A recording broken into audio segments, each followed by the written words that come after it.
You don't need to So, go. Like I said, if you don't insult, I don't mind talking. But if you insult, then I have to block. But yeah, you got to have your Bible and Quran ready for me to answer your questions. Awesome. Yeah. So I guess if we can begin.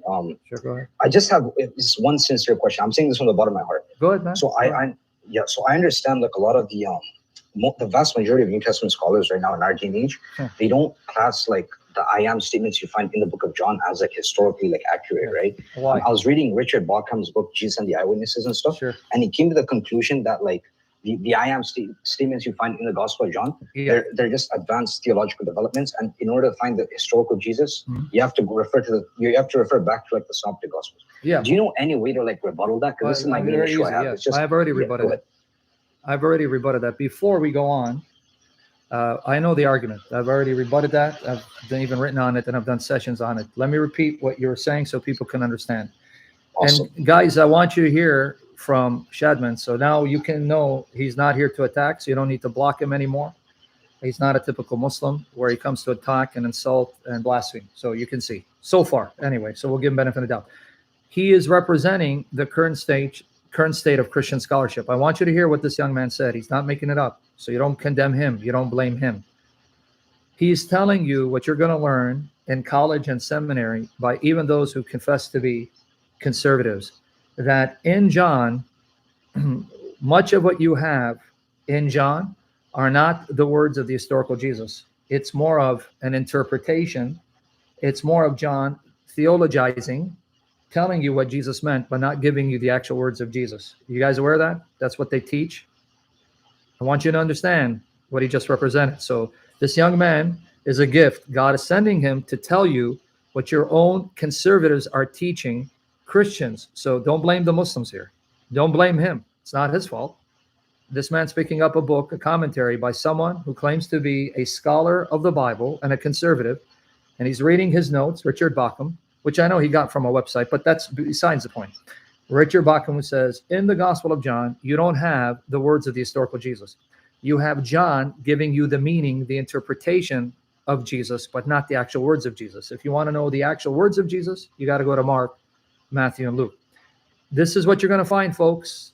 Now, my challenge to these scholars would be, for the first 1,800 years of the church, can you find any conservative Christian, believing Christian, not someone who's an atheist, agnostic, not someone who denies the historicity of the Bible, but someone who affirms its historicity, and that the authors of the books whose names are attached to these books, or which we find in tradition, ascribing these books to these authors, believe that these were the authors. For example, there is no competing tradition. This is not for you, Shadman. I'm talking to them. I'm going to come to your question.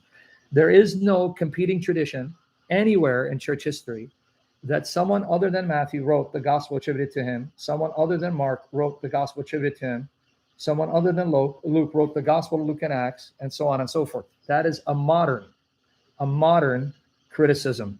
But if you go back as far as you trace the manuscript evidence, the historical evidence, even as far back as Irenaeus, the disciple of Polycarp, Matthew wrote Matthew, Mark wrote Mark, Luke wrote Luke, John wrote John, no competing voices in the church where they argued about the authorship of these books. Now let's put that aside. You won't find any one of them questioning the historicity of John.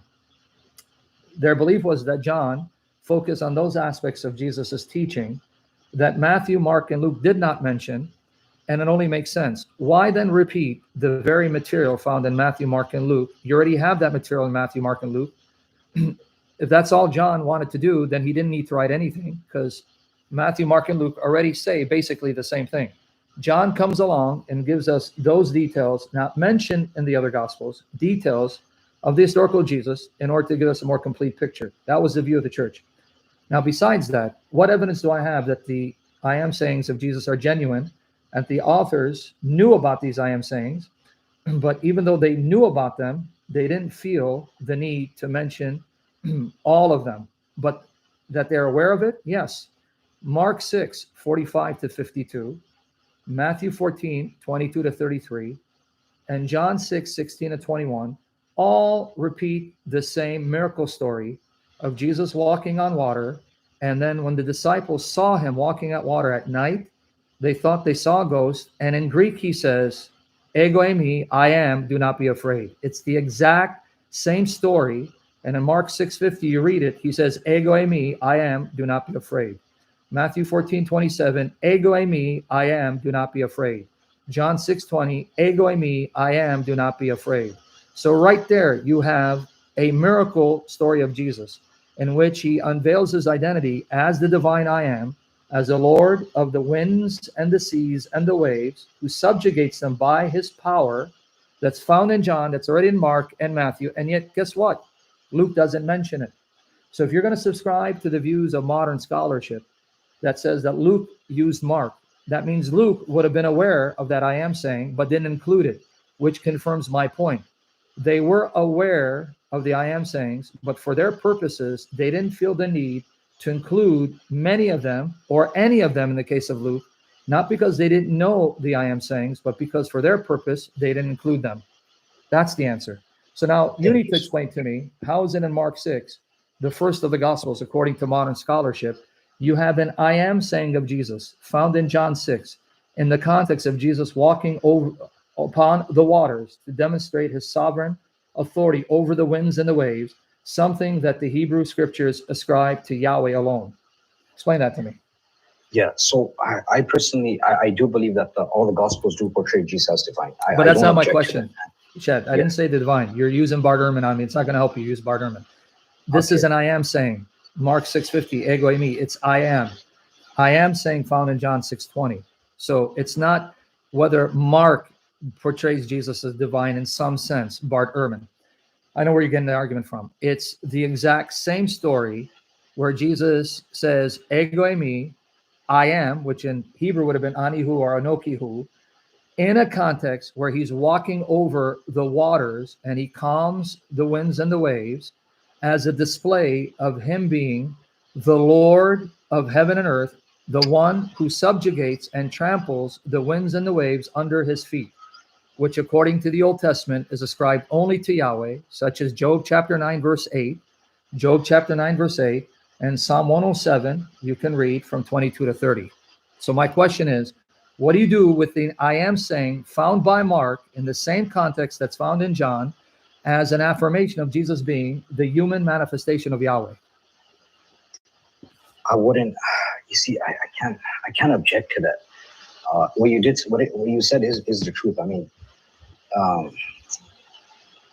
they all, you see, even in, I don't want to divert or anything, but I know even in Mark 1, it's already quoting Isaiah 40 verse 3. You know? And which is found in John, right? Which is not in John, exactly. No, it is in John. No, I didn't say it's not. It's found. Yes, it is in John. It's in John 1:23, where the Baptist says, I am the voice of Isaiah, as the prophet Isaiah said, of one crying out in the wilderness. So in John 1:23, John the Baptist says, I am the voice that cries out in the wilderness, as the prophet Isaiah announced. So Mark 1 and John 1 both agree Jesus is the Lord of Isaiah 40, and both agree that John the Baptist is the voice, the forerunner, preparing the people for the appearance of Yahweh, who turns out to be Jesus. So the so-called earliest gospel and the last of the gospels both begin by affirming that Jesus is the God of Israel, the human appearance of Yahweh. I agree with that. I don't object to that. So where is the development? Sorry, can you just repeat that? Where's the development? If the earliest gospel portrayed Jesus as Yahweh in the flesh, because scholars say Mark is the earliest gospel. I'm not saying they're right. Let's assume, let's buy into their assumptions. Mark is the first of the gospels. And then the latest gospel, supposedly John, because John is the last of the gospels. So if you have Mark affirming Jesus is Yahweh in the flesh, and you have John affirming that Jesus is Yahweh in the flesh, where's the development in Christology? Yeah, now I don't see the development at all, because they all portray him as Yahweh in the flesh. Now that I look at it, yeah. So that's why I'm aware of the arguments of scholars, and I don't buy it. I'm not convinced, because it's not true. Matthew, Mark, Luke are unaware of the I am sayings. Why? I just gave you an example. Mark 6:50. The Greek is right there. Ego eimi, I am, do not be afraid. Exact same context is found in John 6, because Mark, Matthew, and John record the same miracle story. So I want to repeat it for everyone else, because I was speaking a little fast. Again, everyone write down Mark 6:45 to 52. Matthew 14, 22 to 33, Matthew 14, 22 to 33, and write down John 6, 16 to 21. It's the same story. It's Jesus walking on water. And it actually appears in the same context because in Mark 6, Matthew 14, and John 6, it follows up Jesus's miraculous feeding of the 5,000 men. With women and children to be more. So here, Mark, Matthew, and John all record the miraculous feeding of the 5,000 in the wilderness with a few loaves and a few fish. And then all record there right after that, the disciples got in the boat to head to the other side. And in the middle of the night, Jesus walked on water and said, "Ego in me, I am, do not be afraid." So I'm going to ask you the question so you can get the point, which you already got, but just for emphasis. Sure. If you believe that's what scholars say, that Luke used Mark as one of his sources, right? Because Matthew and Luke supposedly used Mark. And then they edited Mark and changed Mark according to the view of scholars. Let's go with that. Let's assume they're right. That means Luke would have been aware of this story because it appears in Matthew. So if Matthew and Luke are using Mark, Mark has the story of Jesus walking on water after feeding the 5,000 men in the wilderness with a few loaves and few fish. And then as he walks on the water, he says, "I am, do not be afraid." Matthew includes both the miraculous feeding and Jesus walking on water and claiming to be the I am, ego eimi, I am. Luke had Mark, would have seen that story, but didn't include it. Isn't this proof that the writers, at least let's stick with Luke, Luke was aware of the I am sayings, even though he didn't include them? He definitely was aware of them, yeah. If he's using Mark as a source and he's using the gospel Q and like an L source, he's aware of all the I am statements you find. So that's, I won't object to that, yeah. That's my point. Just because John records more I am sayings than found in Matthew and Mark, and in Luke, you don't even find one example of Jesus using ego eimi that's similar to that of John. That doesn't mean they're not aware of it. It means they had their own reasons for including the material that they wanted to be included, because there's only so much information you can include in a scroll that is so long, and so they have to be selective. And this is where John comes and says, I'm going to now complement these gospels by not repeating what's already there, because it's already there. Matthew repeats much of Mark, Luke repeats much of Mark, and Matthew and Luke have a lot of material in agreement. So I'm going to now include that aspect of Jesus's teaching, not mention another three, to give a more complete picture. This has been a view of the church for centuries until the rise of modern critical biblical scholarship. Why are they wrong? Yeah, okay. So I see. So we would take the early church moreover than compared to the scholars in our day and age. Yeah, I can see. Because I'm guessing for the first 300 years. Sorry, go ahead. No, I was going to say, if you take their assumption that because there are things not found in Matthew, Mark, and Luke, and only found in John, therefore that means the things in John are not as historically reliable, or that John is not giving you history but the interpretation of Jesus. Would you subscribe to that assumption and say then that by that same principle, when the Quran quotes Jesus saying something that's not found in Matthew, Mark, and Luke, that definitely is not historical? It's a hard one. Because that's the assumption, right? What's the assumption? Yeah, I can see the double standards playing. Yeah, I can see that.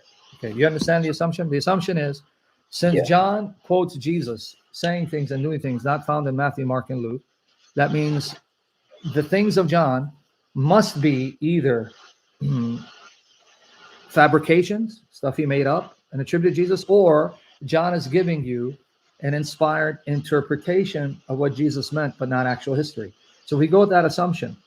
I look to the Quran, and there are things that Jesus says in the Quran not found, and even directly contradicts what's found in Mark, Matthew, and Luke, and even John.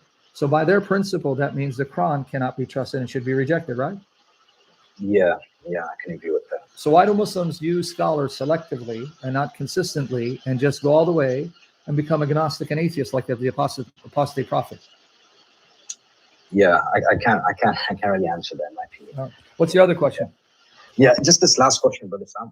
It's just so the Zechariah 9:9 prophecy about how it speaks about like behold your king is coming to you. If I can remember correctly, behold your king is coming to you with a foal on a colt and on a donkey or whatnot. So I've seen, so I believe in Mark 11, John 12, Luke 19, it mentions that Jesus sits on one donkey. It says sat on each, right? And nowhere in Matthew 21 does it say he sits on two. Read it again. Didn't say he sat on both. Matthew 21. Okay, let me just pull it up. Nowhere does it say he sat on two. If you read it, it says there was a donkey and her foal, and that Jesus' disciples placed their garments on the foal and he sat on them. What's the them that he sat on? Reread it. I know what you're talking about. It's Matthew 21. Yeah, awesome. Okay, so it says the disciples went and did as Jesus had directed them. They brought the donkey and the colt and put their cloaks on them, and he sat on them. And what's on them? What did he sit on? The cloak. The cloak's on the donkey. So the reason why you have a donkey and her colt is because you have a foal that's untrained and needs the mother to lead it and guide it as a source of comfort. So there you have the foal and the mommy, the mother donkey. The mother donkey would be leading the foal, and so they put their garments on the donkey and her foal, and Jesus sat on them. What's the them? Both of them, or on the foal and the clothes that were placed upon the foal for Jesus to sit on? Can you just repeat that last part one more time? So what did Jesus sit on? On both of them, or did he sat on the foal and the garments that were placed on the foal, the colt? The foal and then the garments that are placed on the foal. Only someone who wants to insist there's a contradiction will say he sat on both the donkey and the foal. Okay, I get it now. There's no contradiction. That's just someone wanting to read unsympathetically to make the Gospels contradict in order to discredit their historicity. I got you. Thank you, brother. This is just the two main things that I tried to cover it up. But you don't have any more questions? You go ahead, yeah. No, do you have any more? No. That's pretty much it. Yeah, I'll have to hop off. I'll have to go to bed. But thank you. I mean, I can call you some other time. Yeah, go ahead. Let me know when you have. We'll go live again. Thank you so much, brother. Anytime, Chadman. Take care. Have a good night. You too.